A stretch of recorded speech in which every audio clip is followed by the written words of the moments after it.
to the roar. DreamWorks Shrek Forever After in 3D.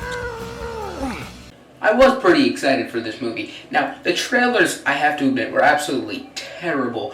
But, I mean, the first two Shreks are absolutely fantastic, and How to Train Your Dragon already surprised me this year, so I did have hope for this movie. Just gotta get it out there, it was a lot better than I thought it would be. Now, I was hoping for more of a deserving end to a once great franchise than Shrek the Third was, and I do think we've gotten that. Now, while it does not match the first two at all, and it lacks its class and style, it's still very, very enjoyable. And the story is completely rehashed and unoriginal and been done to death, but in defense of the movie, it is done with that fantastic, good old Shrek charm.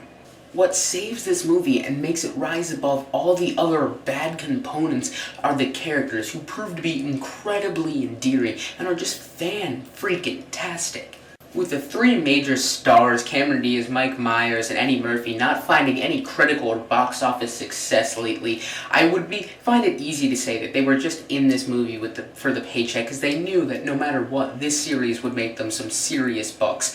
But actually, after seeing it, I don't think that's the case, because they all seem to have just so much fun reprising their roles. And just watching these characters interact is just so awesome, and Puss in Boots, awesomely played by Antonio Banderas, returns, and he is the saving grace if anything else is not. I mean, everything he's given is just hysterical, even if it's not all that great. I mean, he just makes it work.